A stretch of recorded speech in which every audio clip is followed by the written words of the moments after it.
Me es un gran placer poder extender una muy cordial bienvenida a todos nuestros hermanos, amigos y televidentes a esta, la cuarta presentación del seminario titulado La Unidad de la Iglesia y sus desafíos contemporáneos. Este seminario está siendo auspiciado y transmitido por la Iglesia Adventista de San Borja en Lima, Perú. Eh, la experiencia del cristianismo, de la división a la unidad, es el título de este tema en nuestra cuarta sesión del seminario. Hasta ahora hemos introducido la realidad que la iglesia está dividida. Hemos explorado esto a partir de mi experiencia en la primera presentación y después a partir de la experiencia de la Iglesia Adventista en una segunda presentación, es decir, acerca de la historia de la Iglesia Adventista. En una tercera presentación hemos explorado los elementos que causan las divisiones fundamentales y fuimos a los principios macrohermenéuticos donde la filosofía opera determinando el significado y la interpretación del cristianismo en en todas sus versiones. En esta, la cuarta, vamos a ver cómo estas presuposiciones macrohermenéuticas ejercen su influencia sobre las doctrinas, el sistema doctrinal del protestantismo.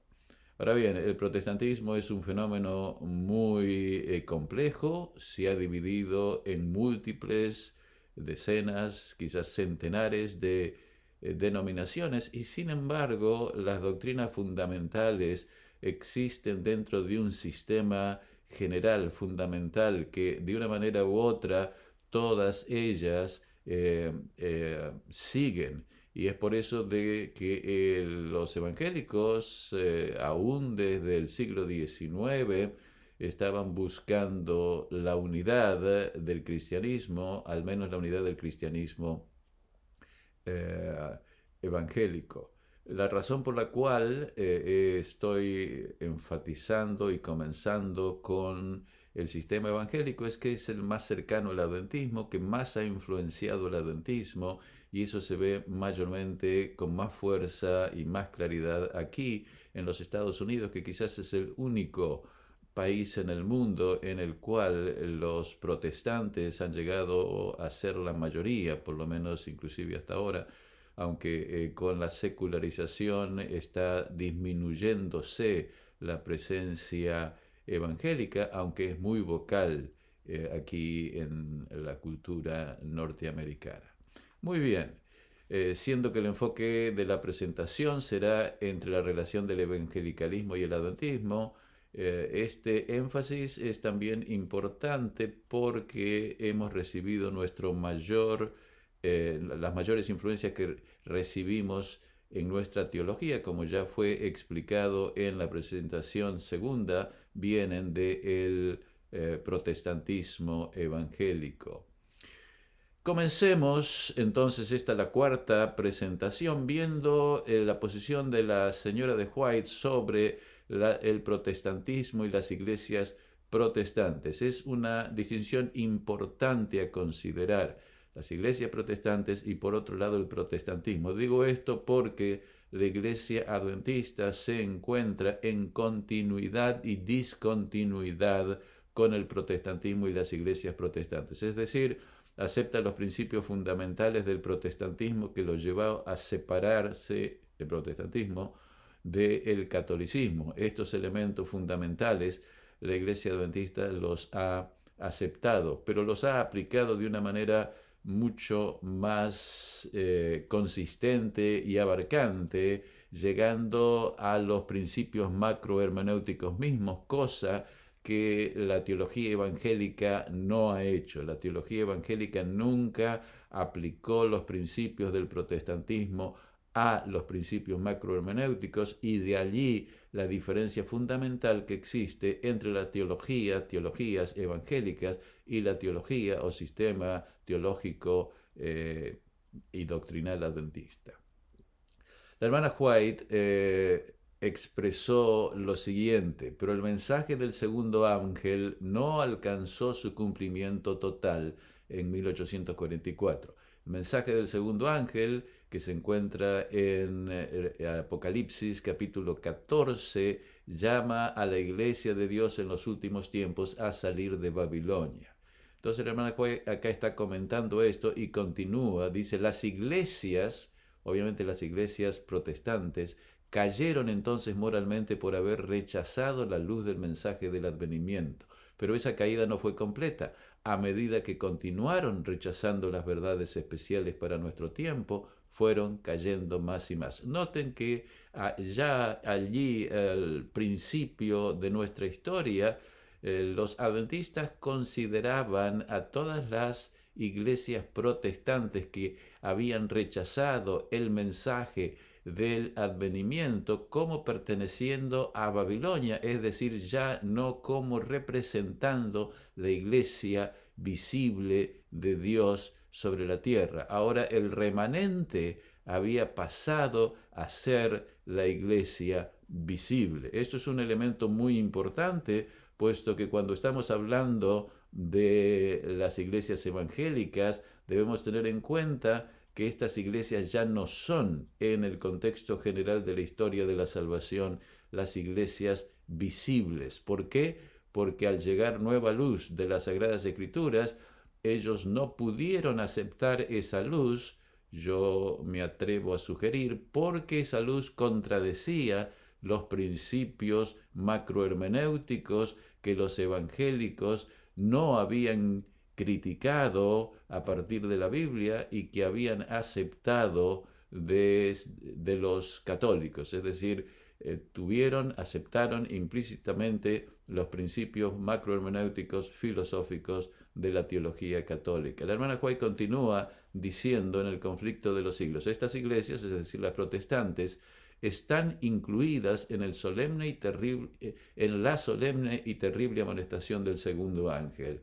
Pero la apostasía aún no ha culminado. La caída de Babilonia no será completa sino cuando la iglesia se encuentre en este estado. Es decir, las iglesias protestantes son la iglesia, o eran la iglesia de Babilonia, iglesia caída, iglesia apóstata, junto con el catolicismo en 1844, y debido a esa convicción fundamentada en la teología bíblica, en el sistema doctrinal, la iglesia adventista se vio necesitada, se vio impulsada, se vio motivada, se vio, diríamos, forzada a surgir y a organizarse como un movimiento, como una iglesia visible mundial en la base o a partir de la base del principio de la sola Escritura. Por lo tanto, cuando nosotros nos referimos a las iglesias evangélicas, a la teología evangélica, por supuesto, ellas estarán mucho más cercanas a lo que nosotros pensamos y habrá mucho más cosas positivas que rescatar de este movimiento en cuanto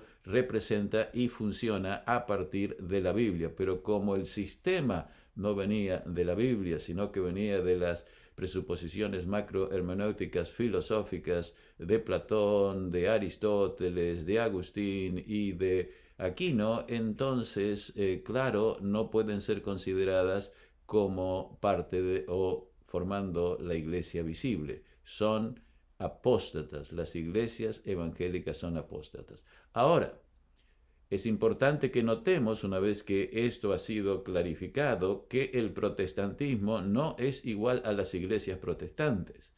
Notemos lo que dice la hermana White en Testimonios para la Iglesia, volumen 5, página 670. Mientras que por su actitud el mundo protestante hace concesiones a Roma, despertémonos y comprendamos la situación y consideremos la verdadera orientación de la contienda que nos espera. Alcen la voz los centinelas ahora y den el mensaje que es verdad presente para este tiempo. Mostremos a la gente dónde estamos en la historia profética y procuremos despertar el espíritu del verdadero protestantismo. Entonces, ¿Somos protestantes o no somos protestantes? Por supuesto que somos protestantes. Es más, debemos procurar despertar el espíritu del verdadero protestantismo. Pero el espíritu del verdadero protestantismo no es el sistema teológico y doctrinal de las iglesias protestantes. No es el sistema teológico de Lutero, no es el sistema teológico expresado con más claridad en Calvino, y no es el sistema más bíblicamente orientado hacia la santidad de Wesley, de John Wesley, y ciertamente no es el sistema de las teologías evangélicas liberales representadas por Schleiermacher, Barth, Pannenberg y Grenz. Por supuesto que no, esos son sistemas que se fundan en una base filosófica, una interpretación filosófica de los principios macrohermenéuticos que estudiamos en la presentación tercera. ¿Qué es el verdadero protestantismo al cual la hermana White se está refiriendo? Es al protestantismo que se expresó o que fue expresado por los electores, por los príncipes de Alemania en la Dieta de Spira en 1529, que básicamente en forma sintética aquí en esta presentación incluían la libertad de conciencia, es decir, libertad de la autoridad del Estado. En aquel tiempo el Estado regía sobre asuntos religiosos, y estos príncipes, motivados por Lutero, se declararon libres de la autoridad del Estado, es decir, de la autoridad del emperador en aquel entonces. Y el otro elemento que ellos afirmaron en el mismo documento es su completa afirmación, la adoptación total del principio de la sola tota escritura. Esto básicamente declaraba la libertad de ellos del papado y de la tradición. Es decir, libertad del Estado y libertad de la tradición. Estas dos libertades en estas dos libertades el verdadero protestantismo se basa, y estas dos libertades son las que los evangélicos y la doctrina de los evangélicos realmente no respetan totalmente, lo han hecho a medias y no totalmente, y vamos a ver, no vamos a entrar en la libertad de conciencia y la relación del Estado con la Iglesia. Esta no es uno de los aspectos del protestantismo muy importantes, pero no está relacionado directamente con esta presentación y con la unidad de la Iglesia. Es más bien un elemento que tiene que ver con la relación de la Iglesia con el mundo, y para que la Iglesia se relacione con el mundo debe existir, y para que la Iglesia exista se debe aplicar el principio de la sola tota escritura. Este es el principio fundamental que la hermana White y nosotros hemos recibido de la Reforma Protestante, y siendo que en este tiempo, como lo vamos a clarificar en esta presentación, la Iglesia Protestante no sigue el principio de la sola y tota escritura, eso es evidente. Entonces nosotros hemos sido llamados a terminar y a llevar a su máxima y completa expresión lo que fue comenzado por los reformadores con sus realmente descubrimientos y sus afirmaciones, no solamente claras y bíblicas, sino también muy valerosas, debido a la persecución y el dominio total que el Estado y la Iglesia Católica tenía en el siglo XVI.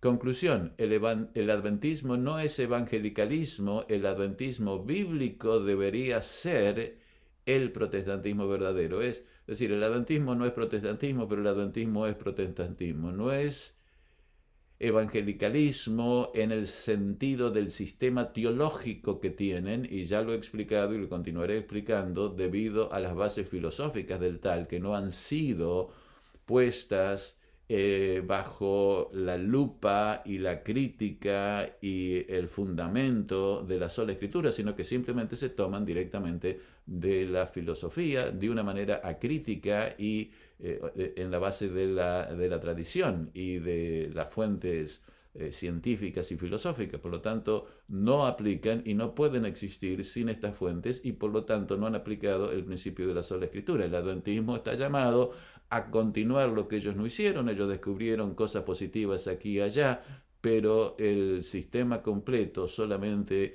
pudo ser descubierto y traído a la luz y a la construcción a partir de la aplicación de los pilares del adventismo que se basaban en la Biblia. Y esos pilares del adventismo incluyen la interpretación de los principios macrohermenéuticos que los evangélicos y los católicos toman de la filosofía y los adventistas toman de la Biblia. De ahí que sean los verdaderos protestantes. La interpretación de los principios macrohermenéuticos de la teología protestante, el protestantismo y las escrituras, la fuente autoritativa de la teología cristiana. Veamos esto, cómo se relacionan con las escrituras.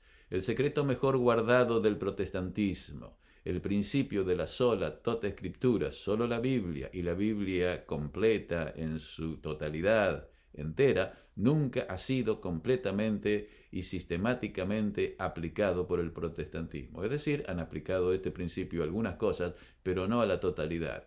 El adventismo, por otra parte, nació para completar la tarea no finalizada, no cumplida por la Reforma Protestante. Es decir, somos quienes deben continuar lo que ellos comenzaron y simplemente esa continuidad se basa en el interpretar los principios macrohermenéuticos a partir de la Biblia y no recibiéndolos por tradición de las filosofías humanas. Es tan simple como ello. Nosotros no lo hemos visto simplemente porque nosotros nos hemos apartado de una forma intencional de la filosofía por considerarla que es destructiva. Correcto. Pero el problema es que la filosofía está presente en la formación de la teología protestante y nosotros, al copiar indiscriminadamente y acríticamente los postulados doctrinales de la Iglesia protestante y ahora últimamente las prácticas en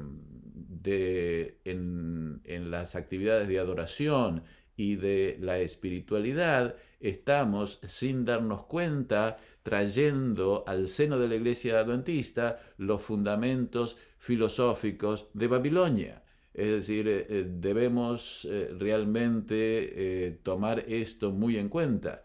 Yo pude ver esto porque en forma no planeada por mí ni por la Iglesia, Dios me dio la oportunidad de estudiar la filosofía en mucho detalle y luego me dio también la oportunidad de estudiar la teología y al hacer eso, el ver cómo estas ideas están presentes y están formando y son las que tienen el peso máximo en la formación de las doctrinas y el sistema de la Iglesia Católica y de la Iglesia Protestante. Y esto es algo que la Iglesia Adventista debe llegar a entender, a aceptar, a desarrollar. Este es un gran desafío que estoy presentando a todos los líderes adventistas y en forma muy especial a todos aquellos que están en las universidades, en los seminarios y que están en este momento teniendo el privilegio de estar envueltos en la tarea académica, porque de allí es donde la interpretación del cristianismo se ha distorsionado y de allí es donde debe ser reivindicado y restaurado. Muy bien, el protestantismo entonces usa múltiples fuentes para su teología, como en el caso del domingo, que es un vestigio del catolicismo. ¿Por qué guardan el domingo? ¿Está eso escrito en la Biblia? No, pero viene de la tradición. Claro, el domingo no es uno de los elementos macrohermenéuticos o de las presuposiciones macrohermenéuticas. Lo traigo solamente como un ejemplo. Básicamente, de una manera u otra, se habla de la multiplicidad de las fuentes con el cuadrilátero de Wesley. Es decir, está la escritura, la tradición, la razón, la experiencia, y todas estas traen elementos que deben ser incorporados en la formación de las doctrinas cristianas. Todos estos traen información fidedigna y necesaria que proviene de Dios para la formación de las doctrinas cristianas. Esto es algo que la Iglesia Adventista rotundamente negó y que desgraciadamente en el presente es decir, no recientemente, pero ahora en el siglo XXI y en el siglo XX, y no sé porque no he hecho una investigación acerca de esto, implícitamente la multiplicidad de las fuentes han sido reconocida, aceptada, argumentada. Hay teólogos adventistas que han escrito y que argumentan, yo los cito en mis escritos, mis artículos, quizás libros en el futuro, que simplemente ellos escriben en publicaciones adventistas como teólogos adventistas que esta es la forma de desarrollar la teología, el cuadrilátero de Wesley, la escritura, la tradición, la razón y la experiencia. Y yo he tenido la oportunidad de discutir con algunos de ellos en situaciones de encuentros académicos en los cuales, en forma específica, algunos de ellos se mantienen firmes en que la Iglesia Adventista tiene que aceptar el cuadrilátero de Wesley. El aceptar el cuadrilátero de Wesley significa muy específicamente el abandonar el principio de la sola escritura y de la tota escritura, desgraciadamente. Muy bien.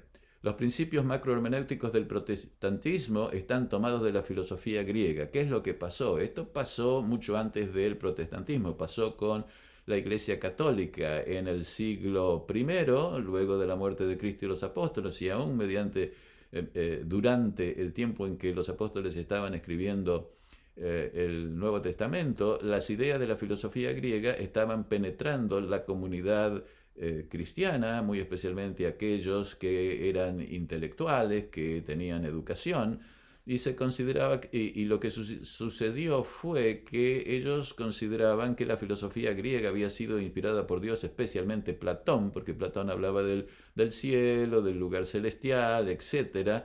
Y entonces se pensaba que Platón, alguno de los primeros teólogos cristianos, pensaban que Platón y Moisés habían sido inspirados por Dios. El Antiguo Testamento fue reemplazado por la filosofía griega, es decir, los cristianos comenzaron a desarrollar sus doctrinas a partir del fenómeno de Cristo, lo que habían escrito los apóstoles, es decir, el Nuevo Testamento, y el Antiguo Testamento fue dejado de lado. Moisés fue reemplazado por Platón y después por las interpretaciones aristotélicas de los principios macrohermenéuticos.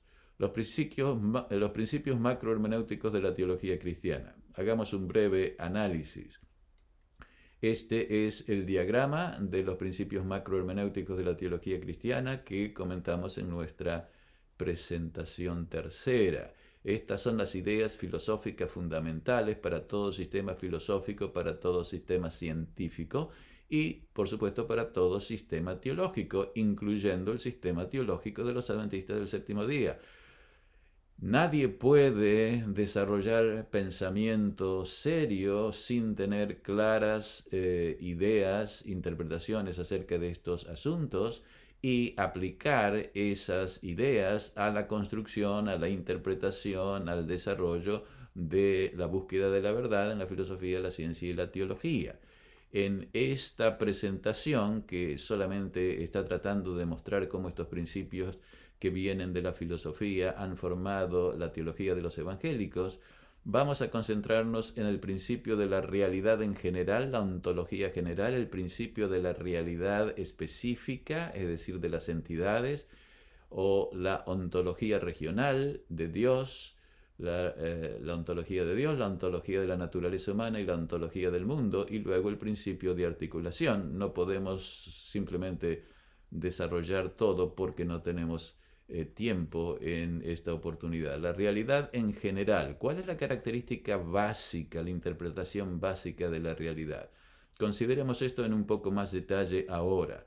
La realidad en general, que es el significado de la palabra es es la presuposición más abarcante que determina el contenido y la interpretación de los otros principios macrohermenéuticos y a partir de ellos la interpretación de todo el sistema de conocimiento científico, filosófico y teológico. Por lo tanto, uno puede hacer un símil, una ilustración del papel que estos principios juegan, especialmente el principio de la realidad en general, como la división entre los continentes, la división de las aguas, aquel lugar donde en un continente los ríos se dividen debido a que quizás es el lugar más alto y entonces ya unos ríos van para el este y otros van para el oeste.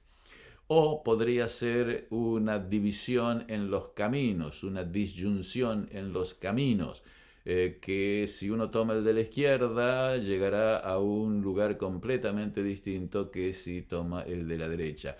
Esta es la decisión fundamental, es el momento en que las rutas se dividen para nunca más volver a tocarse entre la forma en que la Biblia piensa y todas las teologías basadas en sabiduría humana. ¿Cuál es la idea fundamental que ha jugado ese papel? Esa idea fundamental viene precisamente de la interpretación del principio de la realidad en general, la ontología general. Es decir, el significado de la palabra es, todo es y por lo tanto cuando uno llega a entender o a dictaminar una característica fundamental, entonces esa característica fundamental que se coloca o que se le da, se la fija a el ser, a la realidad, entonces afecta todo porque todo el resto de lo que uno va a interpretar o se va a referir es. Entonces Dios es, el hombre es, la salvación es, la justificación es, la profecía es, la esperanza es, la fe es, etcétera, etcétera, etcétera. El cielo es, las promesas, etcétera. Todo es. Y si uno interpreta ese sentido es de una manera o de otra, entonces esa tan pequeño y aparentemente insignificante e irrelevante aspecto del funcionamiento de la mente humana tiene consecuencias grandes y fundamentales. ¿Cuál fue la interpretación que el cristianismo tomó de la filosofía griega? Es la idea de atemporalidad, la idea de que lo que es, cualquier cosa que es, tiene que ser de alguna manera atemporal o totalmente o parcialmente para ser. Algo que es temporal no es. Algo que es algo que es atemporal de alguna manera. Está relacionado con la atemporalidad, expresa atemporalidad, tiene que ser entendida atemporalmente. ¿Qué es la atemporalidad? Básicamente es la negación del tiempo. Es decir, y acá pienso que esto muchos van a tener bastante dificultad para llegar a entenderlo, aunque es muy simple. Básicamente cuando no hay tiempo no hay secuencia de pasado, presente y futuro.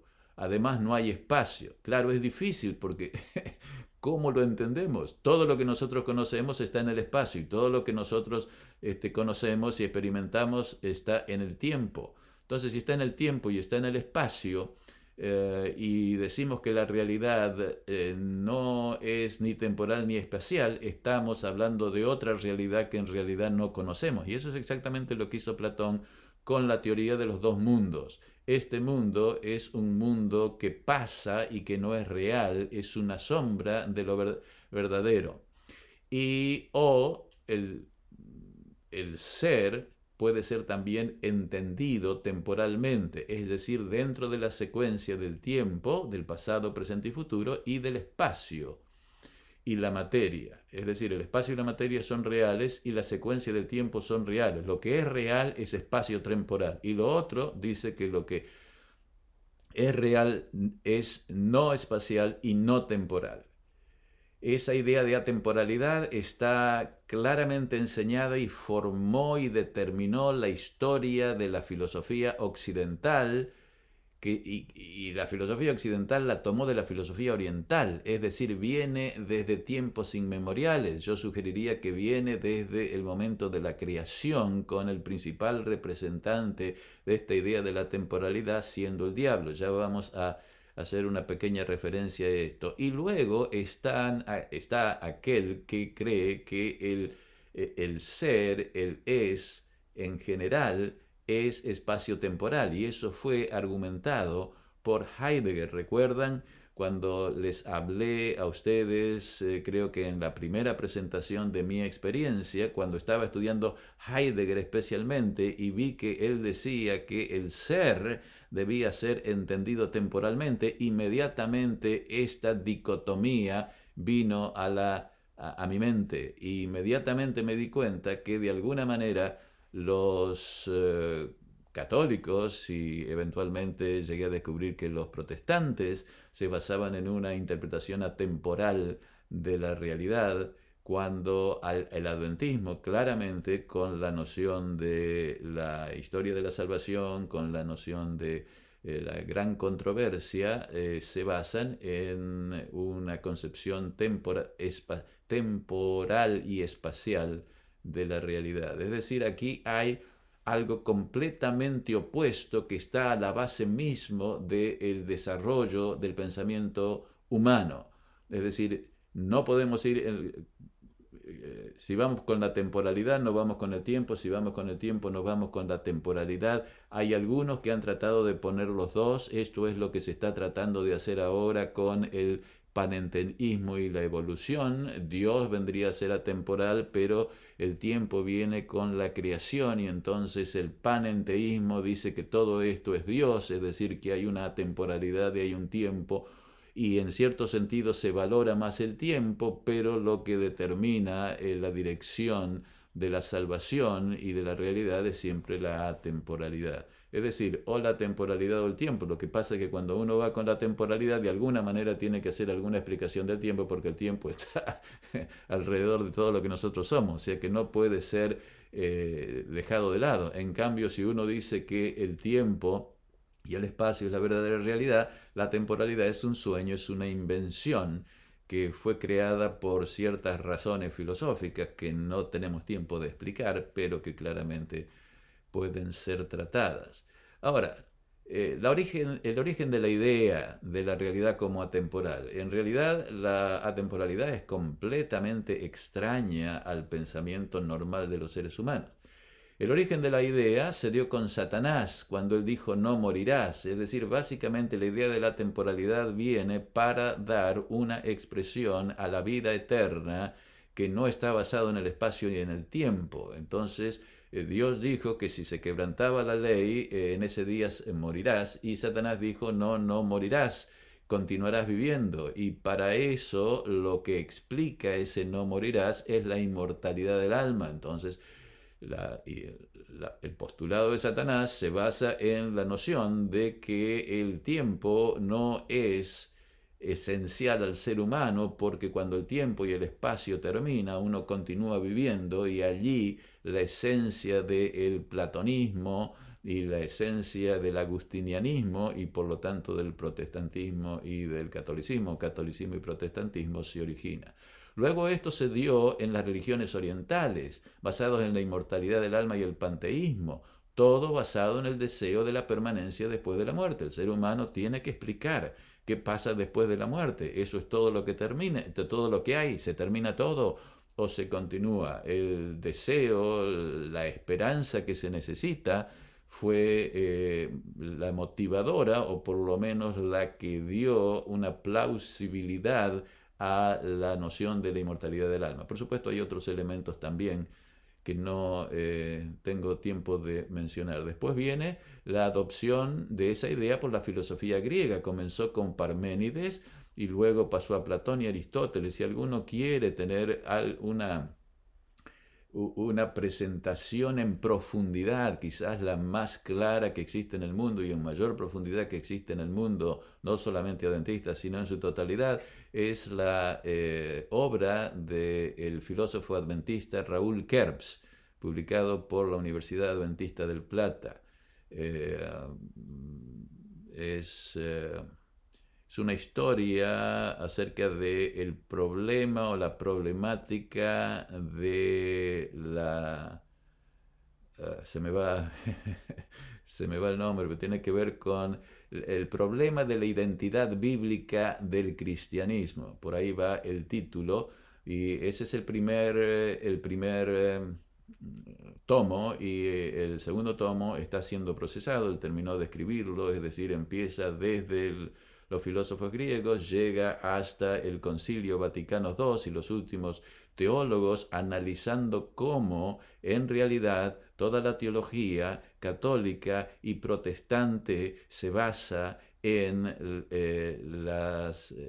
el principio ontológico fundamental de la atemporalidad. Es decir, lo que estoy diciendo no es una invención. Cualquier persona que va a estudiar todos los escritos de los filósofos y los teólogos cristianos se va a dar cuenta de que esto es así. Lo que hace Raúl Kerbs de forma magistral y con mucha precisión y con gran erudición es mostrar la conexión que existe y cómo la filosofía, la idea de la temporalidad, determina la teología. Y esto se da en todos los teólogos, pero los grandes teólogos que forman el cristianismo son Agustín y Aquino. Ahora, Agustín y Aquino, los dos fueron católicos.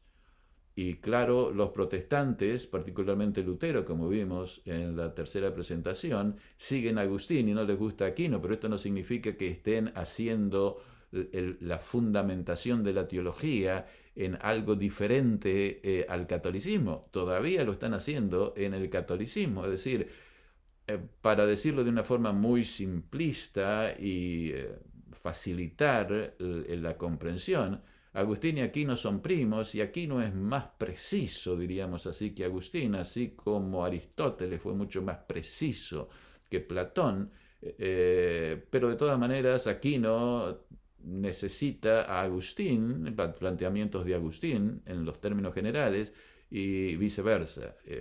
Y estas son las mentes filosóficas que han guiado y continúan determinando la erudición del mundo. Se dice que el filósofo Whitehead solía referirse a que toda la historia de la filosofía es un pie de página a Platón. Cuando yo estaba estudiando y leí esto por primera vez, me dije a mí mismo, Whitehead se pasó de revoluciones acá, en fin, ¿cómo puede ser una cosa así? Vinieron tantos pensadores después, mucho más desarrollados, mucho más claros, ha habido tanto conocimiento que todavía voy a decir que es un pie de página. Y sí, cuando finalmente yo llegué a adentrarme en todas estas ideas filosóficas y teológicas, obviamente todo es un pie de página a Platón, porque Platón es el que determinó de que hay una dicotomía entre la temporalidad, y la temporalidad es una duplicación de la atemporalidad. La única diferencia que hay es que es una duplicación de lo que en la atemporalidad existe simultáneamente en la sucesión del espacio y el tiempo. Eso es toda la diferencia. Muy bien, la explicación. ¿Qué es atemporalidad? Un poco más. Cuando hablamos en términos cotidianos, cuando hablamos de atemporalidad, nos estamos refiriendo a permanencia en el tiempo. Por ejemplo, la Gioconda es una obra que obviamente existe en el espacio y en el tiempo. Hubo un tiempo en el cual la Gioconda no existió y luego llegó a existir cuando fue creada por su autor. Y decimos que es una obra atemporal, pero es temporal, es en el espacio, en el tiempo, existe en el espacio y el tiempo. Decimos que es atemporal porque sigue siendo una obra de arte apreciada y de gran valor por todas las culturas a partir de ese tiempo. Es aceptado universalmente y a través del tiempo, y por eso decimos que es atemporal, porque tiene permanencia continua y sin embargo existe en el espacio y en el tiempo. No es esa el sentido de atemporal que se aplica a la filosofía y a la teología. El significado filosófico, que es algo que es muy diferente al significado cotidiano, es que la temporalidad es la ausencia total del tiempo, es decir, no hay secuencia del pasado, presente y futuro. Usualmente se describe como para visualizarlo como un eterno presente, algo que está ahí y no cambia y está todo ahí. Sin embargo, usted se da cuenta que si la realidad es atemporal, todo lo que nosotros vemos en el pasado y todo lo que nosotros vemos en el futuro, teóricamente ya existe antes de la duplicación. La forma más simple de visualizar esto es una película, un video. Por ejemplo, lo que estoy presentando aquí va a ser un video. Y ese video va a existir de dos formas. En el archivo, o podría ser un disco, es el archivo en la computadora en el cual todo lo que estoy diciendo y todo lo que ustedes están viendo existe simultáneamente en un archivo que ustedes no pueden entender. Es decir, pueden ver algunos números, ceros, sí, no sé lo que ponen, pero ceros y unos, la forma binaria de expresarse, y la combinación de todo esto en realidad existe simultáneamente en un file, pero cuando se lo pone a, para que se para que se haga una traducción, esa es la palabra, perdón, no me venía la palabra a la mente, para que se traduzca del sistema matemático y electrónico de ese archivo al sistema visual y auditivo con secuencias, entonces allí es cuando nosotros podemos ver, y lo vemos en secuencia, no lo podemos ver simultáneamente, y si los vemos simultáneamente no vamos a entender nada, inclusive los que entienden no van a entender leyendo eso lo que en realidad sucede cuando se hace la traducción. Usualmente está descrito ese presente como el presente eterno. Sin embargo, en el presente eterno no hay secuencias de tiempo, ni siquiera el presente es algo que está pasando, es todo estático. Por eso se habla de una visión dinámica del ser, histórica del ser, o una visión estática, no histórica del ser. Es la ausencia o negación también del espacio junto con el tiempo, es decir, la negación de toda la creación, y hay otra realidad de la cual esta es una duplicación, y esa realidad, de acuerdo con Platón, es el cielo.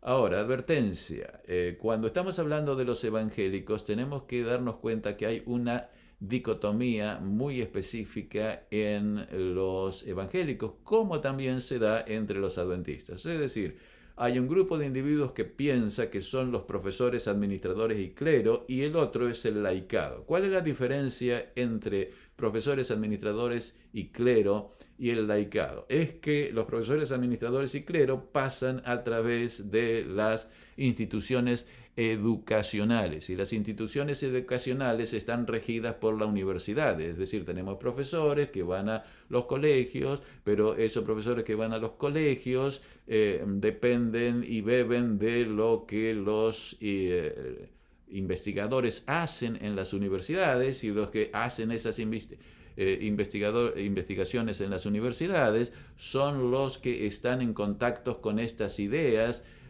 a través de la multiplicidad de fuentes teológicas que ellos leen y que en forma acrítica van incorporando, porque no se dan cuenta, aun cuando creen el principio de la sola escritura, que estas cosas no vienen de la sola escritura. Y cuando se dan cuenta que no vienen de la sola escritura, entonces dicen, pues no seguimos la sola escritura, en lugar de decir, momento, tenemos que dejar todo esto de lado e ir a la Biblia y comenzar de la Biblia, pues nosotros valoramos el principio de la sola escritura. Pero lo que hacen los evangélicos es decir, no todo esto está en la Biblia. Bueno, eso significa que no todo viene de la Biblia, y por lo tanto que desarrollamos nuestra teología, la teología evangélica, a partir de la multiplicidad de fuentes. Eso es básicamente lo que han hecho. Mientras que los adventistas hicieron lo contrario, pero hicieron lo contrario porque los adventistas cuando comenzaron no eran profesores, administradores o cleros, sino que pertenecían al laicado.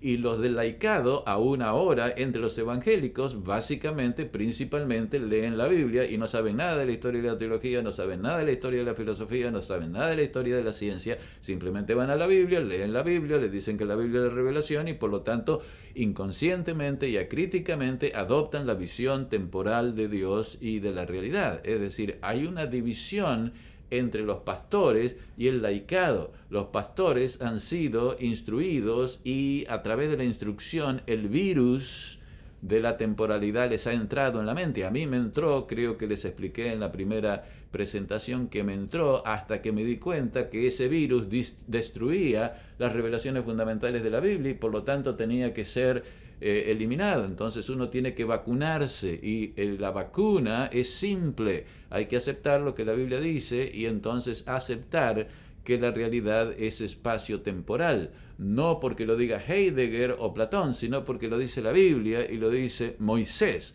Entonces la Biblia, Moisés, tiene que reemplazar a Platón, es decir, sacarlo a Platón de donde nunca perteneció. Porque Platón en el cristianismo sacó a Moisés y ahora nosotros tenemos que tomar a Moisés para que Platón vuelva a la filosofía griega y a la historia de la filosofía. Las consecuencias de la interpretación atemporal de la realidad general. Veamos algunas consecuencias para que ustedes se den cuenta por qué es tan importante el asunto de la temporalidad. Aquino tiene un libro pequeño que se llama El ente y la esencia, en donde él desarrolla los elementos fundamentales, metodológicos y macrohermenéuticos necesarios para desarrollar su suma teológica y la suma contra los gentiles. Al comienzo del ente y la esencia, ustedes pueden ir a encontrarlos en Google y leer simplemente la primera o segunda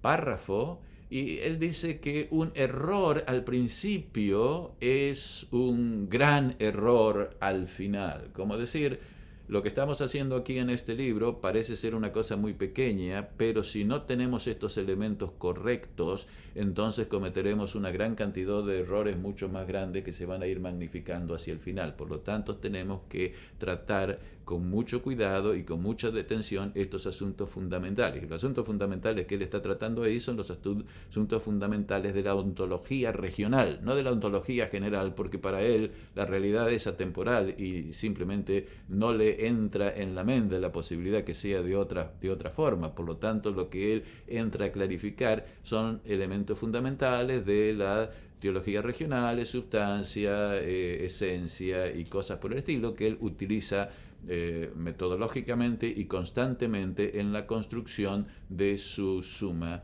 teológica y de la suma contra los gentiles. Ok, habiendo dicho esto, ¿cómo esa temporalidad afecta las ideas de la teología cristiana? Veamos cómo afecta primero la teología evangélica del cielo. El cielo no es un lugar, porque si la realidad es atemporal y espacial, en el cielo no hay lugar y en el cielo no hay tiempo. Por lo tanto, ustedes se dan cuenta de una cosa muy clara: no puede haber juicio investigador en el cielo, porque para que haya juicio investigador en el cielo tiene que haber espacio y tiene que haber tiempo. Pero si no hay espacio y no hay tiempo, no puede haber juicio investigador. O sea que ya de entrada es imposible creer en un juicio investigador si no hay espacio y no hay tiempo. La teología evangélica cree que no existe tiempo en el cielo. El cielo no es un lugar. Esto está siendo enfatizado mucho más por la iglesia emergente. Claro, en las iglesias van a creer que hay lugar porque ellos leen la Biblia y la Biblia dice que es un lugar que se llama el cielo. Pero los teólogos que van a las universidades y a los seminarios y que leen los teólogos que derivan sus pensamientos de la macrohermenéutica y la ontología general de Platón y de Aristóteles, saben que no es así. No les quieren hacer mucho problema a los hermanos explicando estas cosas, pero ellos saben que no es así. Por lo tanto, las conclusiones teológicas que ellos tienen y las interpretaciones que hacen de los diversos pasajes de la Biblia y la selectividad con que utilizan la Biblia, es decir, eliminando el principio de la tota escritura de la base misma, porque claramente la teología evangélica se basa en el Nuevo Testamento y se basa en Pablo mayormente, y Santiago, Hebreos no es ni de Pablo, es decir, tiene que ser otro autor porque se les complica la cosa si en realidad piensan que Pablo escribió Hebreos. En fin, esta perspectiva de que el cielo no es un lugar hace que el juicio investigador sea imposible. Si no hay tiempo en el cielo, entonces la fecha de 1844 pudo ser precisa cronológicamente, pero no corresponde a ningún evento del cielo, ya que allí no hay tiempo ni espacio. Entonces, siguen pensando entonces en Agustín, el cielo desaparece y Dios toma el lugar del cielo, es decir, todo lo que se supone que existe en el cielo, de acuerdo con Platón, en realidad no existe en el cielo porque no hay un lugar, sino que tiene que existir en Dios, como ideas en Dios. Entonces Dios, con su preconocimiento, tiene toda la realidad del universo, existe en él como ideas. Y esas ideas tienen más realidad que las realidades que son temporales y espaciales, que es una duplicación, son una ilusión desde el punto de vista ontológico. El cielo entonces es la mente de Dios, la historia no es real, sino solo una duplicación temporal de las ideas eternas. Es decir, no hay nada nuevo en la historia. El final de la historia ya está determinado, ya existe, no va a llegar a ser. Es decir, nosotros lo estamos percibiendo, pero no hay nada que podamos hacer que va a cambiar el curso de la historia. Por eso se habla del destino. El destino dice que todo lo que pasa en nuestra vida está determinado. Por eso la predestinación es incorrectamente entendido por los cristianos como una predeterminación que elimina la libertad de elección de los seres humanos, que es la base de la creación de Dios. Por lo tanto, si elimina la libertad de los seres humanos, entonces elimina la responsabilidad de los seres humanos de sus elecciones y por lo tanto del pecado y por lo tanto de las obras, porque no hay elección libre. El gran conflicto, básicamente, para nosotros los adventistas no es real, sino una simple metáfora. ¿Qué acerca de Dios en la teología evangélica?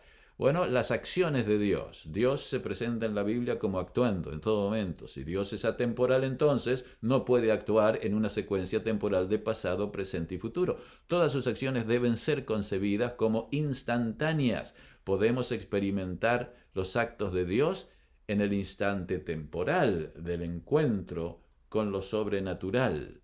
Esto es un poco difícil de entender, pero básicamente muestra que si nosotros desde el punto de vista de ser temporales queremos pensar en una acción de Dios, no podemos pensar que la acción de Dios se da en presente, pasado y futuro, y por lo tanto solamente la podemos experimentar en un encuentro instantáneo con Dios. Algunos lo dicen de otra manera. Dios revela ciertas ideas básicas y fundamentales y nosotros por medio de la razón llegamos a concebir esas ideas atemporales y eso nos permite conocer y hacer la traducción entre lo atemporal y lo temporal.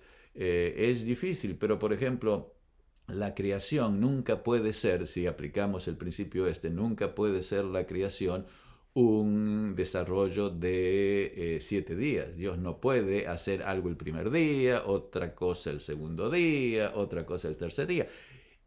Pero eso es lo que la Biblia dice. La Biblia lo presenta a Dios desde el principio en una historia de la creación y actuando históricamente. Lo presenta a través de toda la Biblia actuando históricamente y al final lo presenta como continuando una historia históricamente por la eternidad en todo el universo. Es decir, la visión de la Biblia es completamente distinta en relación a el principio ontológico fundamental y por lo tanto a todo lo que tiene que ver con las acciones de Dios. Agustín, Para que tengan una idea, esta es simplemente una cita de Agustín, pero se podría llevar a Platón, se podría llevar a Aristóteles y a muchos otros teólogos cristianos. Pero Agustín, y lo traigo a Agustín aquí porque Agustín es el teólogo máximo para Lutero, y lo es para Calvino, y lo es para todos los evangélicos, aunque hay varios evangélicos que dicen que el teólogo máximo es Tomás de Aquino. Muy bien. Citando de Agustín de Hipona en lo mejor de Agustín, en realidad esa debe haber sido una antología donde algunos extractos de las confesiones, este párrafo está en las confesiones, y dice así: a esto me dices tú, porque tú eres mi Dios, es decir, Dios le está diciendo esto a Agustín.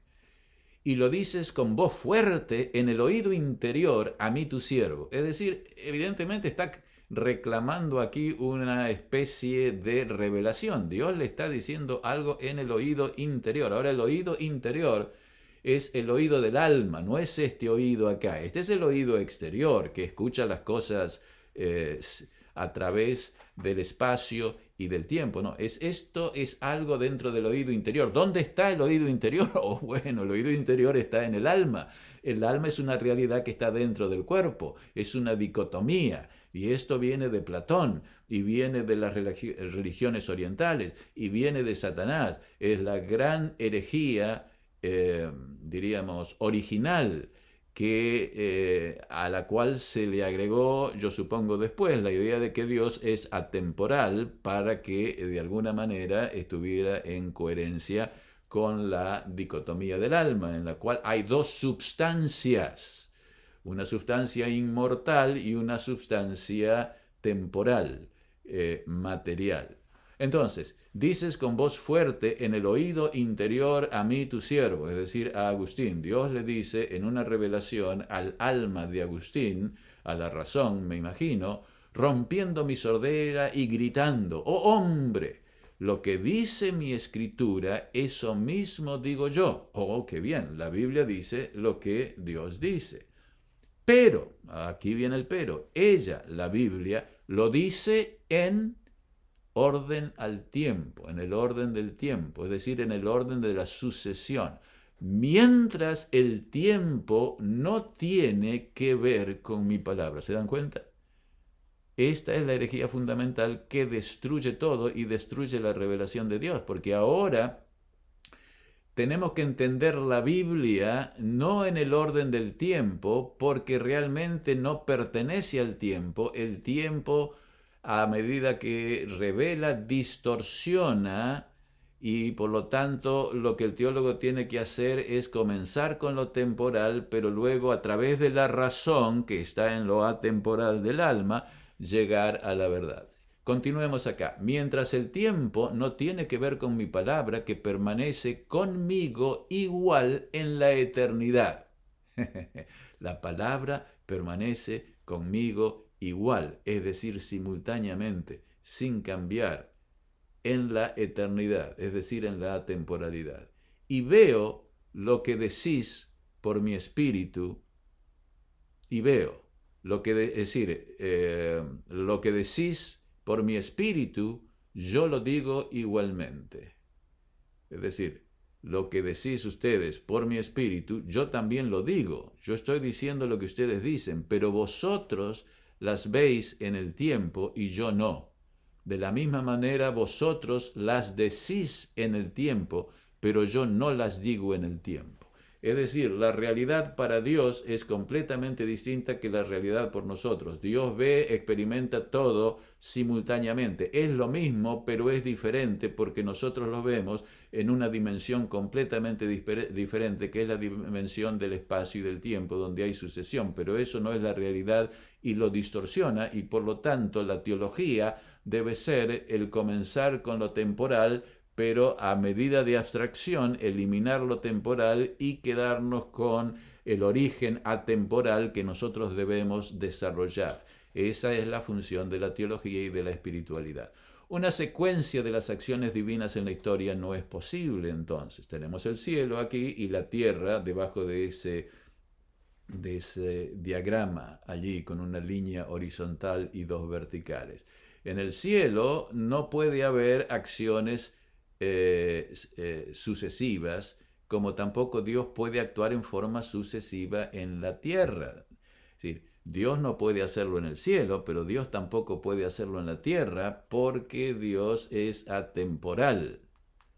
Ahora, no puede haber secuencia divina de eventos en el cielo y no puede haber secuencia divina de eventos en la tierra. Por lo tanto, Dios está allí como ese elemento lo muestra, como una sola realidad que se comunica a través del tiempo en forma instantánea, esas flechitas que van de Dios a las esferas en la parte del tiempo. Esas esferas seríamos nosotros, a través de toda la historia de la humanidad, y Dios siempre se ha comunicado con todos los seres humanos de esa manera instantánea que básicamente es la revelación y la espiritualidad.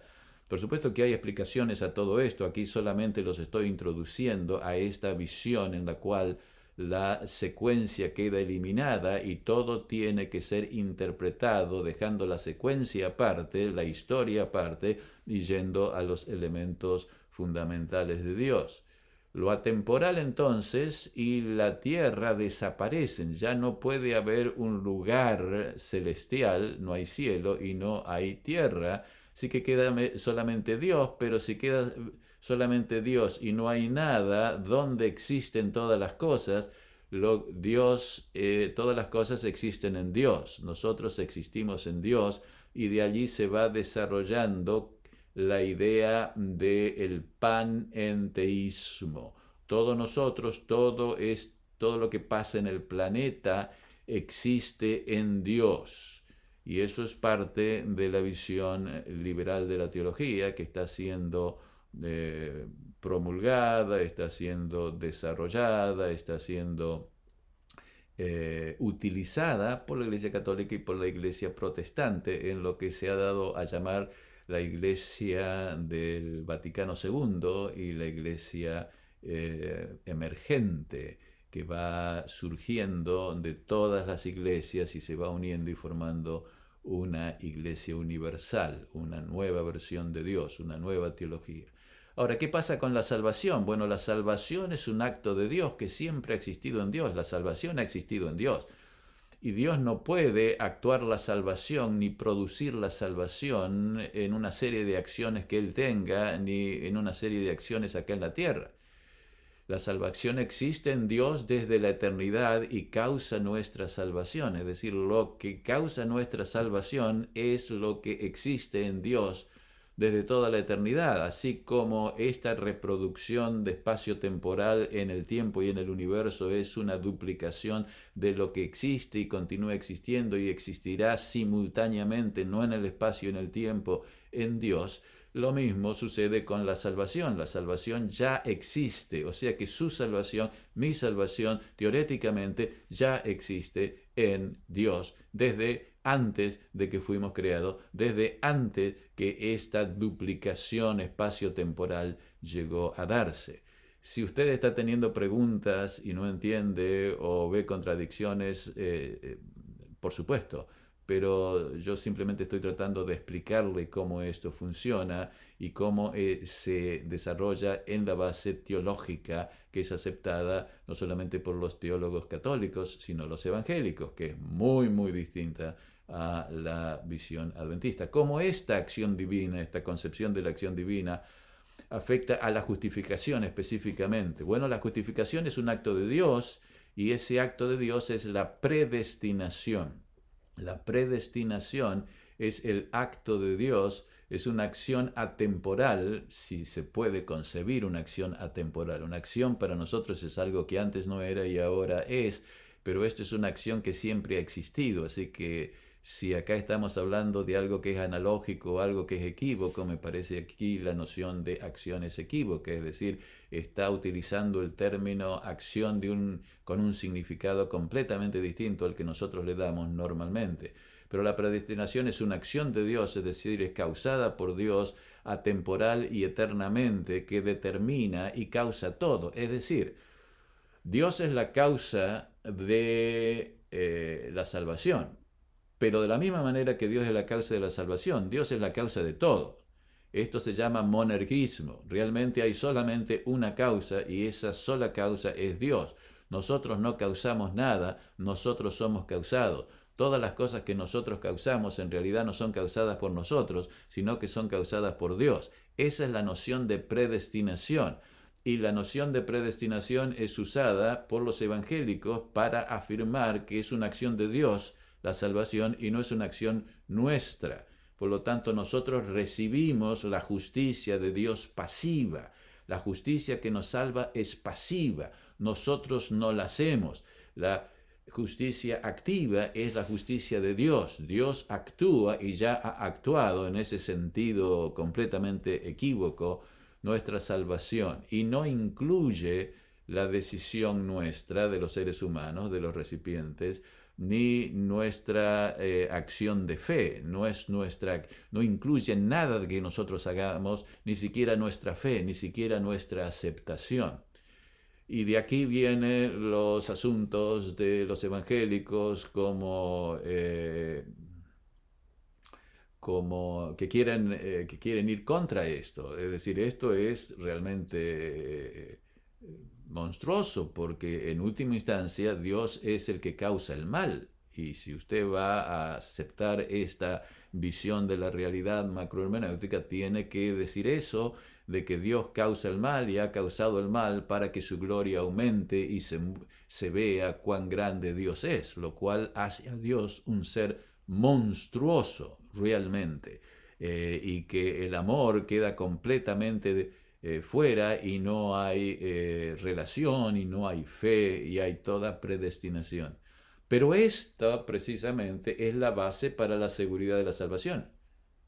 Dios ya decidió quién va a ser salvo y lo va a causar, y Dios ya decidió quién se va a perder y lo va a causar, y por lo tanto esto va a llevar a una completa, digamos, ¿cómo era la palabra? Eh, Vagancia, pereza, una palabra un poquito mejor, una pereza total en las cosas espirituales, porque si usted realmente cree eso, no hay nada que sea necesario hacer. No hay que tener fe, no hay que hacer obra misionera, no hay que predicar, qué será, será, Dios lo decide, todo, lo cual es completamente opuesto y destruye completamente la lógica interna de la Biblia. Hay dos visiones dentro del evangelicalismo, del contexto histórico, contra las obras meritorias. Es decir, todo esto surge dentro de como una disputa interna del catolicismo, porque los que comenzaron la reforma eran católicos y eran católicos que iban a las universidades, eran eruditos. No fueron como los adventistas que no eran eruditos, que eran simplemente laicos que estaban tratando de encontrar en la Biblia y no en las tradiciones la lógica del sistema bíblico de pensamiento en el cual no habría contradicciones entre distintas visiones del cristianismo. Entonces, en el contexto histórico en el cual surgió la reforma, lo que ellos tenían que hacer era demostrar en un debate, porque en eso se le iba la vida, de que las obras no eran meritorias. El gran problema eran las obras meritorias y habría que explicar por qué las obras no eran meritorias y había que explicársela al Papa. Y para eso uno tenía que venir con argumentos sólidos. Entonces las obras deben ser excluidas completamente, porque si ellos decían, bueno, sí, Dios es el que hace y da el perdón, pero para eso necesitamos tener fe. Entonces, tiene fe, esa fe no viene de Dios y por lo tanto es una obra, y es una obra meritoria que contribuye a la salvación, y por lo tanto es un sinergista o es un semipelagiano. Así es como se juega esta experiencia, este diálogo, esta confrontación, esta disputa teológica. Y los protestantes originales idearon dos formas de excluir completamente a las obras.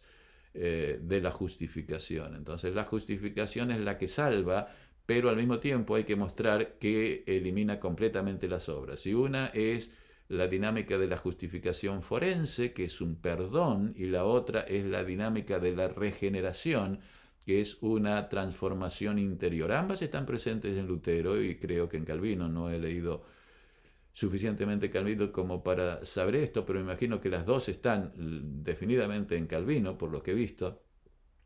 Pero en realidad, luego, cuando la Reforma Protestante se fue desarrollando, la justificación forense, el perdón, fue enfatizada por la tradición luterana, y la regeneración, la transformación interior, fue enfatizada por la tradición calvinista, o se llama aquí reformada. La justificación forense externa luterana, en la tradición luterana, no de Lutero, pero en la tradición luterana, la justificación es un acto eterno de Dios, externo al creyente que lo acepta por fe. Esta es la justicia que me salva a mí, es pasiva para mí porque yo no hago nada, y es activa para Dios. Dios es la que hace la justificación en un acto eterno que es básicamente un cubrir, es un perdón. Es un perdón que se extiende a todos los actos míos, presentes, pasados y futuros. Pero es solamente perdón, no hay transformación. Por lo tanto, el creyente sigue pecando, no hay victoria sobre el pecado, el creyente sigue pecando, es decir, el creyente es simul justos et peccator, es decir, es pecador y simultáneamente justo. Es justo en los ojos de Dios, que lo ha perdonado como si no hubiera pecado, pero en la práctica acá continuamos pecando. Entonces es muy fácil, vamos a la iglesia, estamos celebramos hoy, bueno, y pecamos, no importa que pecamos, porque en realidad lo que importa es que Dios ha decidido salvarnos y nos ha cubierto con su justificación activa, en su acto eterno de justificación. Él nos cubre, Él nos perdona, es decir, Él nos salva. Eso no cambia porque es eterno, y nosotros podemos seguir pecando. Las acciones, obras humanas, no intervienen, ni siquiera como resultado. Por supuesto que Lutero sí hablaba de que había ciertos resultados que se tenían que ver en las obras buenas, en dar dádivas y demás. Es decir, alguna cosa buena se tenía que ver para que yo tuviera una indicación de que había sido justificado. Porque si sigo pecando completamente, claramente, ¿cómo sé yo que he sido justificado? Es decir, ¿yo qué seguridad tengo? Entonces la seguridad, en cierto sentido, estaba relacionada con el hecho de que yo estaba haciendo algunas cosas buenas, no que estaba cumpliendo la ley. No es necesario cumplir la ley, por supuesto, eso es completamente legalista, y cualquier cosa que sea obediencia está mal, pero algunas cosas buenas tendrían que verse dentro de todo el pecado que teníamos para que tuviéramos una señal de que en realidad vamos a ser salvos. Como se dan cuenta, no es tan sencillo dar una seguridad de la salvación total y completa como ellos están tratando de decir. Es decir, ellos quieren luchar contra el catolicismo, que no da seguridad de la salvación porque depende de que uno vaya y del perdón y de la confesión y de lo que uno tiene que hacer. Además está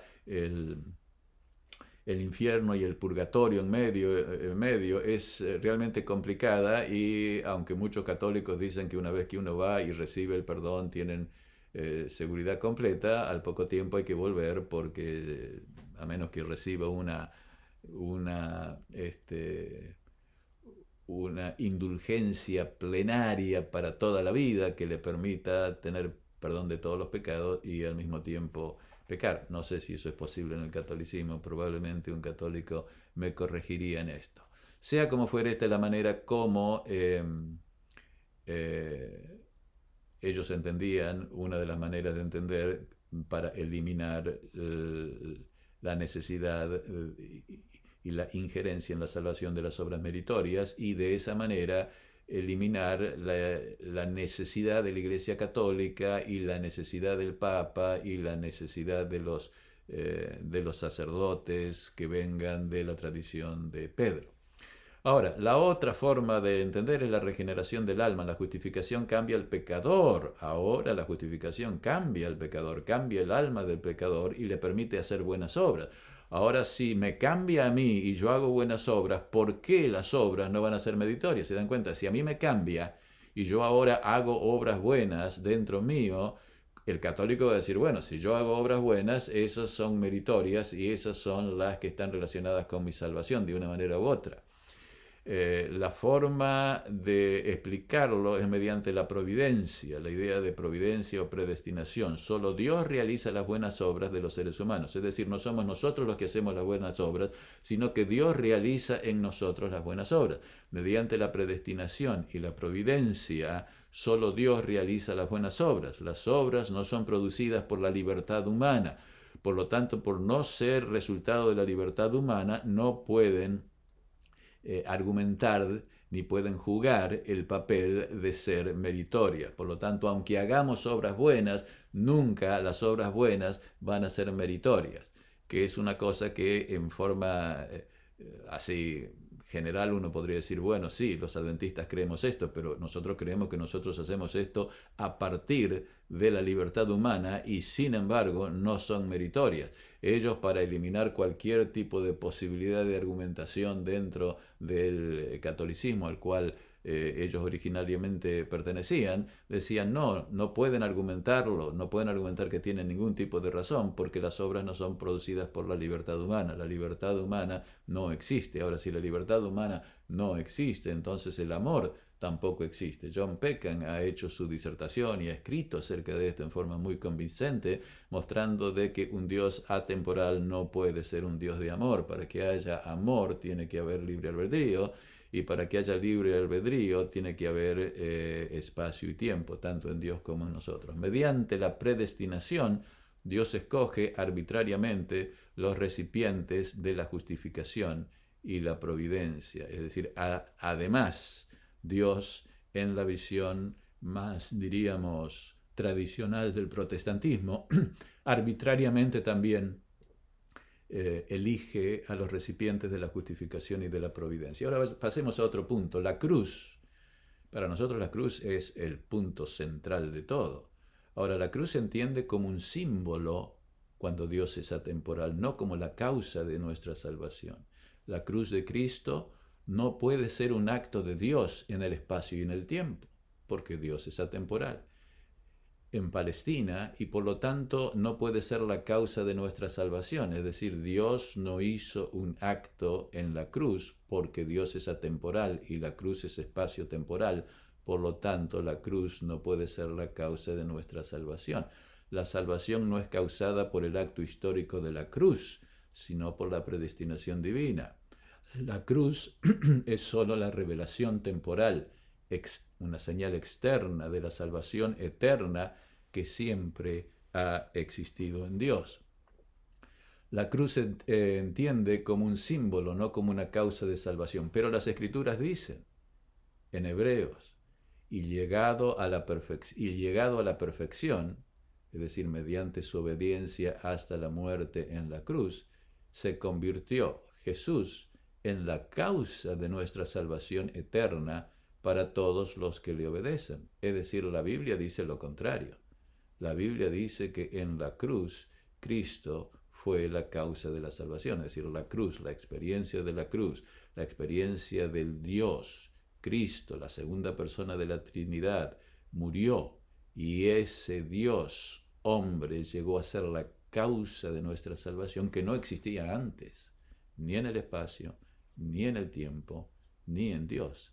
Es algo nuevo que Dios tenía que hacer. ¿Se dan cuenta? Esto cambia completamente todo, no solamente la salvación y la justificación y la santificación y el nuevo nacimiento, sino cambia toda la comprensión de la teología y de la Biblia. La obediencia de Cristo implicaba un riesgo, además, que el Dios evangélico no puede experimentar. El Dios atemporal no tiene riesgo, porque no hay posibilidad de cambio. Pero Cristo vino no solamente con el cambio histórico, sino que dentro del cambio histórico Él podía pecar.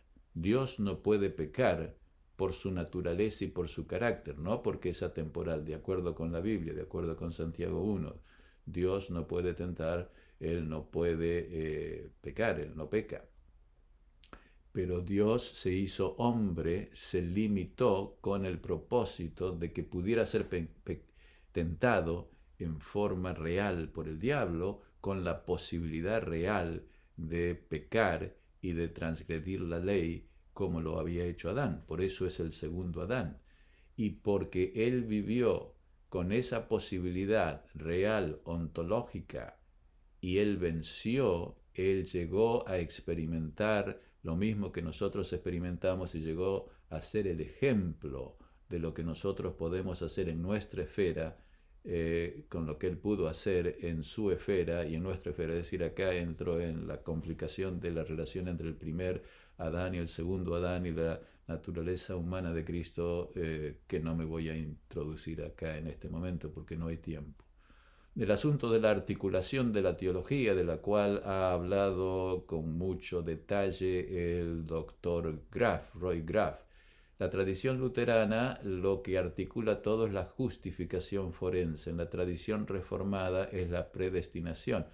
Estas dos ideas convergen naturalmente en la cruz de Cristo, porque ambas son atemporales y por lo tanto de alguna manera se visualizan en el símbolo de la cruz de Cristo. Cristo como el eterno Salvador es el contenido del principio de esa articulación del protestantismo. Estas interpretaciones del principio de articulación se denominan frecuentemente en ámbitos teológicos como cristocentrismo o cristomonismo, es decir, solamente lo que existe es Cristo. Déjenme explicar. La Biblia, este es el diagrama que habíamos usado ya. La Biblia básicamente habla de la secuencia de eventos que se atribuyen a Dios en la tierra. Pero para entender el significado de esta secuencia de eventos en la tierra, tenemos que entender que esos eventos no son eventos divinos. Dios no los estaba haciendo. Si la cruz no es un evento divino y es un símbolo, todas esas otras cosas que están antes de la cruz y después de la cruz son símbolos de distintos tipos que en última instancia se refieren a la salvación y a la justificación. Por lo tanto, por ejemplo, el doctor Ford, siguiendo esto, cuando llega a la interpretación de las profecías de Apocalipsis, básicamente hace que las profecías de Apocalipsis se refieran a la cruz. El significado básico de todo lo que ha sido hecho a través de todos los tiempos es la salvación que Dios ejerce a través de la predestinación. Por eso se llama cristomonismo. Lo único que necesitamos saber es Cristo. Todo se reduce a Cristo, todo se reduce a la cruz, pero la cruz es un símbolo de la verdadera realidad que es la salvación que ya existe en Dios, en su gracia, en su poder. Esta es la articulación cristocéntrica de la teología evangélica, que por supuesto pasa por alto y va simplemente no conectando las cosas entre sí históricamente, sino todo se conecta con Cristo, todo se conecta con Cristo a través del símbolo de la cruz con Dios. Entonces es como un embudo, pero que está invertido, en el cual todas las corrientes llegan al mismo punto y se están refiriendo a lo mismo. Yo he tenido alumnos en el seminario que realmente venían con esta concepción. Lo único que se necesitaba saber era la cruz, la cruz, la cruz, la cruz y nada más que la cruz. En fin, podría contar ejemplos que pasaron, y me estoy refiriendo a hace mucho tiempo, hace más de 30, 40 años, bueno, 30 años, no tanto. Ok, ¿cómo afecta la adoración? La cultura posmoderna y relativista ha traído un cambio fundamental juntamente con toda esta teoría teológica del evangelicalismo que acabo de presentar respecto de la salvación. Si la salvación es así, y si la salvación se refiere a esa decisión de Dios en su realidad atemporal que se relaciona con nuestra realidad atemporal, que es el alma para la salvación del alma, entonces la cultura y la historia no es muy importante, y si la historia no es importante, la cultura también. Y entonces se une esta visión que acabo de explicar con la cultura posmoderna relativista. La cultura del mundo es posmoderna, es decir, relativista. La verdad no está determinada por la razón, no está determinada por las escrituras, sino por la cultura y los individuos. Es relativo a mí y en realidad no preocupa porque no se relaciona a Dios. Dios está fuera de la cultura.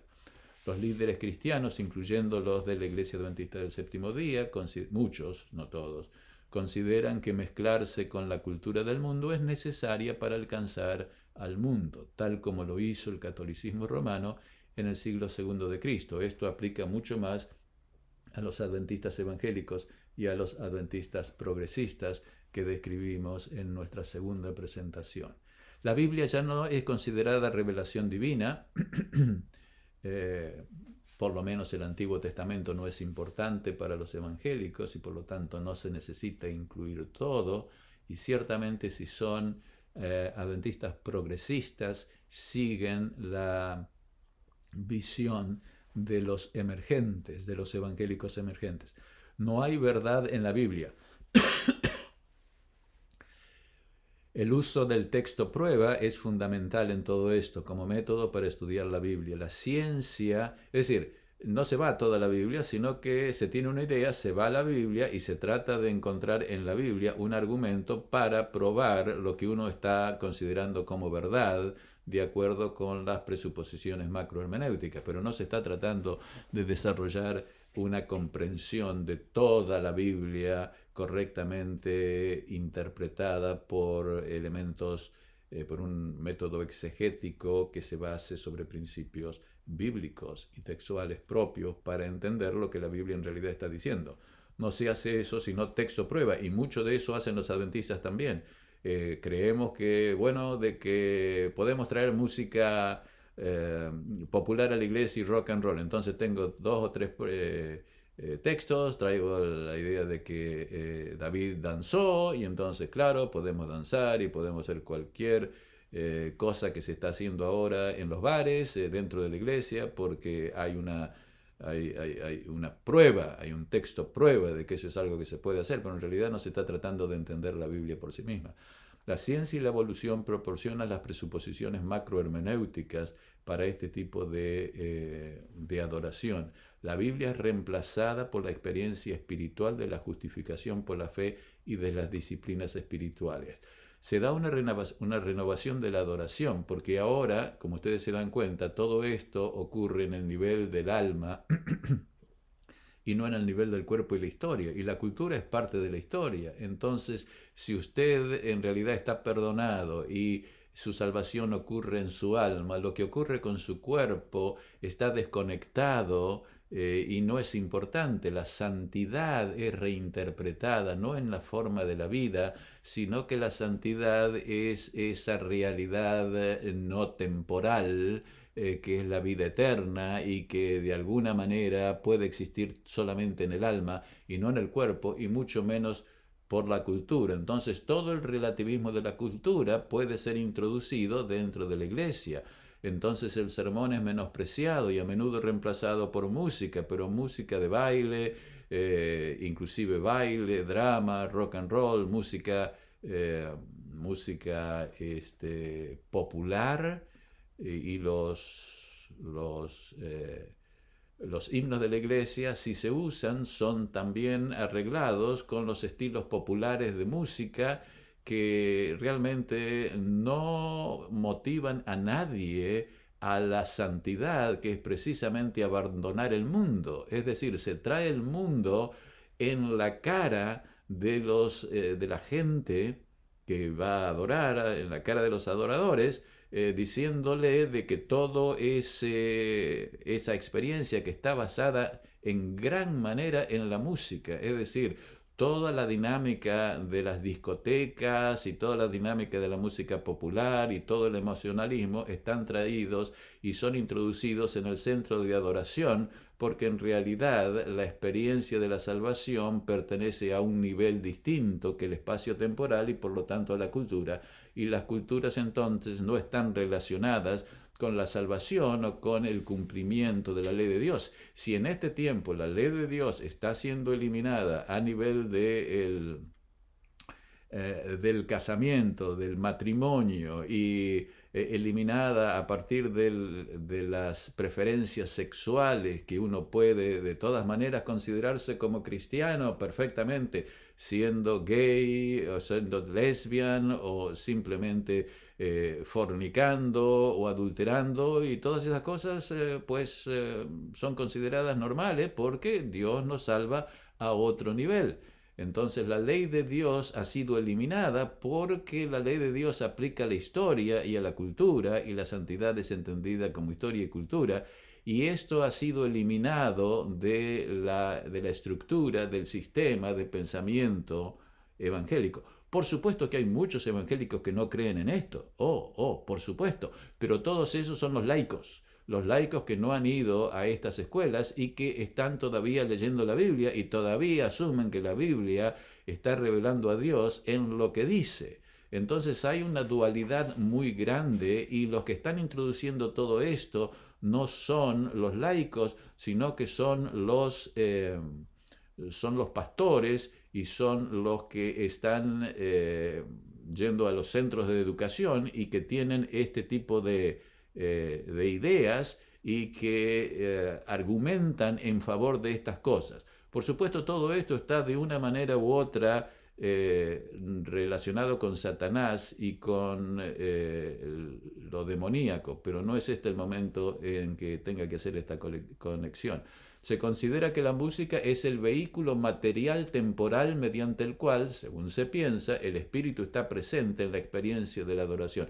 Es decir, el espíritu se hace presente en una forma sacramental, instantánea, manifestando en un poder arrollador que le llega al individuo y que desata emociones y que puede traer cualquier tipo de manifestación inusual. La adoración se convierte en una celebración de lo que ya se ha obtenido. Es decir, no se viene a encontrar la salvación, sino que ya se viene sabiendo que uno es salvo y a tener una confirmación, diríamos, mediante las emociones de que uno o está salvado por la teoría que acabo de presentar. La adoración se convierte en una celebración y se realiza en un escenario como entretenimiento, es decir, se convierte en Hollywood. La iglesia se convierte en Hollywood. El espíritu de santidad es reemplazado por el espíritu secular del mundo. El cristianismo emergente ha llevado diríamos, al primer plano a este tipo de adoración. El Concilio Ecuménico Vaticano II es la base del cristianismo emergente, es decir, del cristianismo ecuménico. La diversidad teológica conduce al abandono de la teología como un camino hacia la unidad. Ya no nos vamos a unir teológicamente, por lo menos al principio. La teología, el estudio de la Biblia y las doctrinas son menos importantes, ya que pertenecen al espacio y el tiempo. Se está buscando, como dice Francisco, el ecumenismo del corazón, el ecumenismo de la adoración. Entonces, la Iglesia Católica y la Iglesia Emergente están cambiando de manera que están desarrollando el mismo estilo de adoración. Yo pensaba por mucho tiempo que este estilo de adoración era todo un fenómeno solamente protestante de aquí de los Estados Unidos, que venía del pentecostalismo y del carismatismo. Es verdad, el carismatismo había comenzado a hacer este tipo de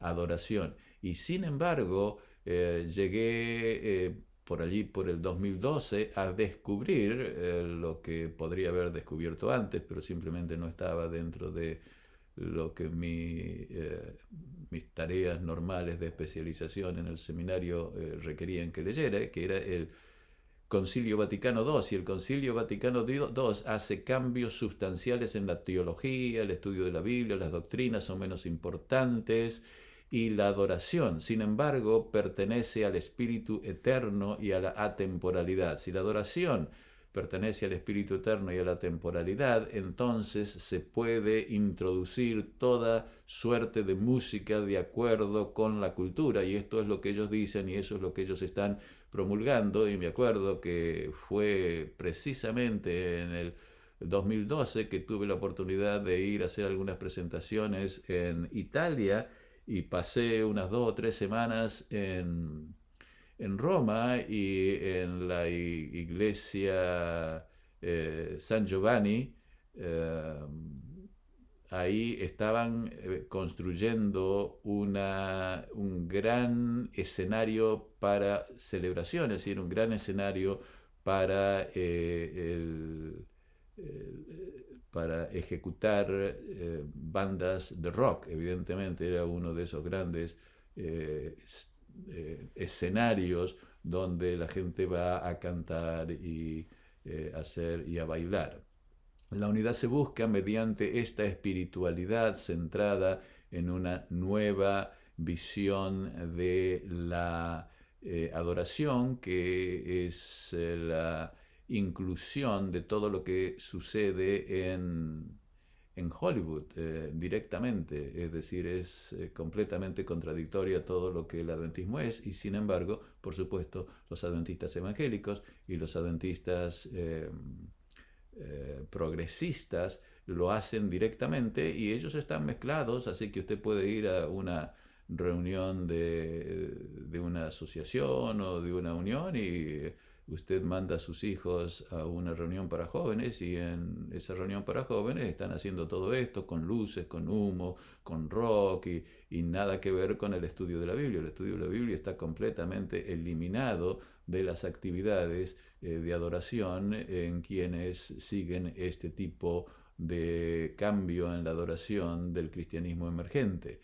La unidad se busca mediante la espiritualidad. El ecumenismo está creando una nueva religión global, y muchos adventistas de la persuasión o de la división evangélica y progresista están, obviamente, siendo que ya han sido educados de esta forma en las instituciones educativas adventistas, obviamente piensan de que debemos formar parte de el nuevo orden mundial y que tenemos que formar parte del ecumenismo.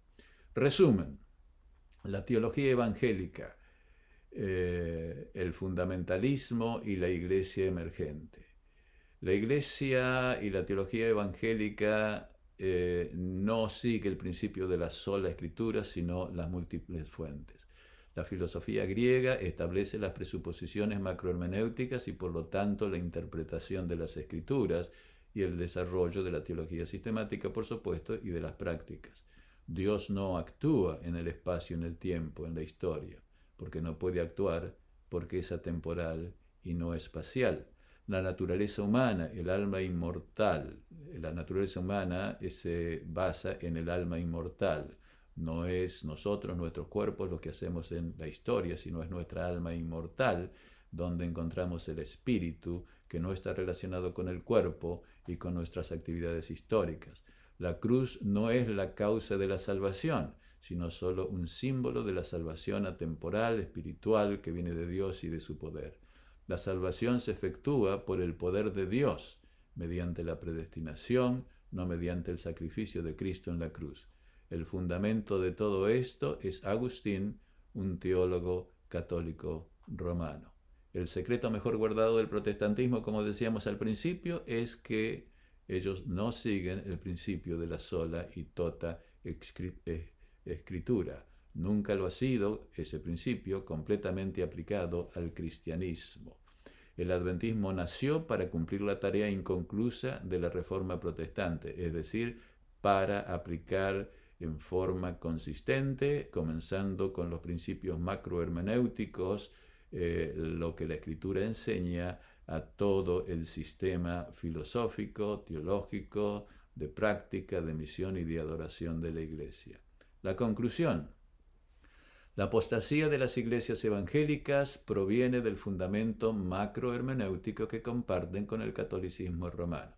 Por supuesto que en las iglesias evangélicas hay una gama de creencias muy diversa, y en muchas de ellas, especialmente en las más humildes que siguen la Biblia, hay muchas buenas ideas, y también en otras que vienen mayormente de las tradiciones anabaptistas, bautistas, puritanas, que realmente durante mucho tiempo, aún a nivel erudito, trajeron y descubrieron muchas verdades. Pero claro, esas verdades están en los libros de estos teólogos que desarrollaron sus teologías, pero nunca fueron adoptadas por los sistemas de práctica en sus países y en sus iglesias. El gran número de denominaciones del movimiento de la iglesia emergente se está uniendo con Roma, es decir, de la iglesia emergente evangélica. Hay esa unidad. Al aceptar el evangelicalismo, los adventistas evangélicos se apartan de las escrituras en el fundamento mismo de su sistema de pensamiento. Sin embargo, todos los evangélicos que leen, creen y practican lo que leen en las escrituras, es decir, los que aceptan que el cristianismo es un movimiento a apartarse del mundo hacia la santidad, como fue explicada en el Antiguo y Nuevo Testamento, son miembros de la Iglesia invisible y estarán muy cerca de lo que nosotros creemos y pensamos cuando nos originamos en el año 1844 y de lo que continuamos predicando quienes somos adventistas bíblicos. Dios levantó a la iglesia adventista del séptimo día para hacer visible su verdadera iglesia en este tiempo, la cual se centra en Cristo y se basa solo en las Escrituras y en todas las Escrituras. Vamos a ver cómo esta herencia, como este destino, como esta misión tiene que ser articulada y promovida y llevada a término por la Iglesia Adventista en el presente y en el futuro para apresurar la venida y para poder pronto estar con Cristo y vivir para siempre con Él. Los invito a terminar con una palabra de oración. Padre Santo, te agradecemos por el tiempo que nos has dado, por la vida, por la oportunidad de reflexionar en estos temas y ver cómo tú has actuado en la historia, pero también cómo hay el poder del enemigo que actúa tratando de distraer a las almas sinceras de las verdades que tú has revelado en la Biblia y apartarlos y apartarnos de la obra del Espíritu que transforma y que opera a través de las verdades que tú has revelado acerca de ti mismo. Te imploramos que nos continúes bendiciendo, que puedas operar la unidad doctrinal y espiritual de la Iglesia para que el Espíritu Santo, la lluvia tardía del Espíritu Santo pueda ser derramada y la misión que has encomendado a tu Iglesia pueda ser terminada y tú pronto puedas venir a vivir para siempre con nosotros y redimirnos completamente y finalmente. En el nombre de Jesús lo pedimos y agradecemos. Amén.